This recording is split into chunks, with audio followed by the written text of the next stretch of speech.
My student teaching experience had its ups and downs. I would say that my experience was abnormal in a few ways, but ultimately not far from what I would call par for the course for my formative life experiences. More than just sometimes, the reason why I find myself taking the road less traveled is because I have a tendency to learn things the hard way, and my experience with student teaching was no exception. I learned how important it is for my own mindset to be positive when the going gets tough.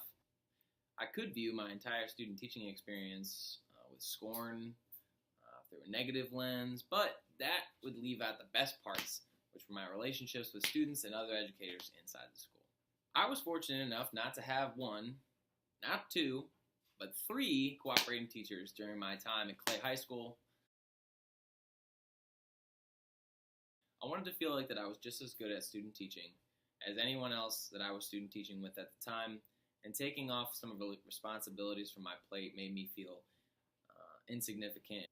But I had to put my feelings aside and focus on what I could do to be successful with what I had in front of me. I was learning more every day about the students and what it takes to be a teacher. The most difficult thing that I struggle with in teaching is preparation and organization. That was made abundantly clear to me very quickly in my student teaching experience. While I know that routines help me to become as productive as I can be, they are difficult to get into and even more difficult to stay in. When you begin student teaching, you start out with absolutely nothing prepared. It's like building a house from the ground up, but instead of bricks, you have PowerPoints. So building each presentation, finding pictures to insert into them, building in discussion questions, etc. All that takes several hours a day to do, especially when you're trying to do more than one at a time. That's not even before I start grading, which is going to take me another few hours every single afternoon. Before I knew it, I was working 12-hour days. I'd enjoyed enough time to go to the gym on a very consistent basis in my college routine that I had gone through over the last couple of years.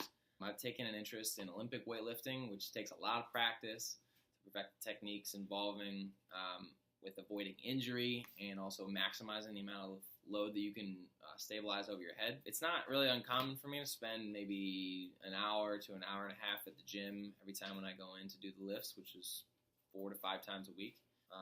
And I found out pretty quickly that I did not have 2 hours to spend going to the gym, coming back, eating, showering. I had to take that time and spend it all on lesson planning. It might sound silly, but that truly made me sad to feel my strength that I had worked so hard to increase really flowing away, shoulders becoming tighter, more painful as I spent time hunched over a laptop instead of a barbell. I never felt like I really had enough energy until the last few weeks when I really started to become more comfortable in the groove. I've never been a morning person. Yeah, I've always been guilty of being a procrastinator. I work best when I'm under pressure, up against a deadline. But my CTs made it very clear to me that they wanted lesson plans as far in advance as possible, which before student teaching to me would have meant maybe 2 or 3 days before. And when they told me that they wanted the lesson plans 2 to 3 weeks ahead of time, I didn't quite know what to do. I learned the importance of staying ahead of the curve, however, can actually help someone like me out tremendously.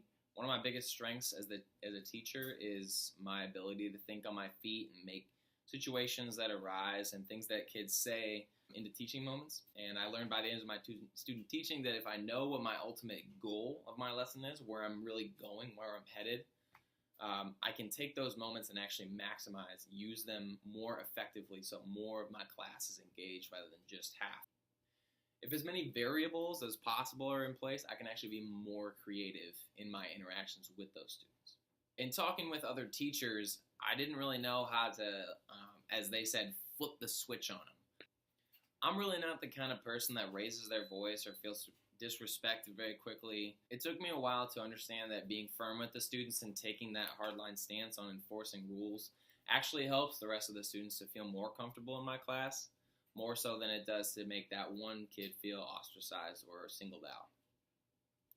With my freshmen in geography, this is a lot more true because Providing a strong structure for them to operate inside helps them be more successful. Their behavior tended to improve more quickly when I could sort of pull one of them out into the hallway and speak with them individually. At the end of the day, it's really all about mutual respect.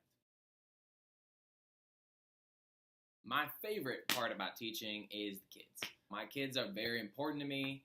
The fact that they were there through the whole experience is really actually what got me through. There was a time when a student switched into my class from another U.S. history class. Eventually ended up telling me that he liked me way better than his previous teacher, but I figured this reason was probably because I didn't send him out of the classroom to the office whenever he was talking to another kid or texting on his phone. But it still meant a lot to me because what prompted him to say that was merely me allowing him to use my pen instead of just telling him, sorry, man, you're out of luck.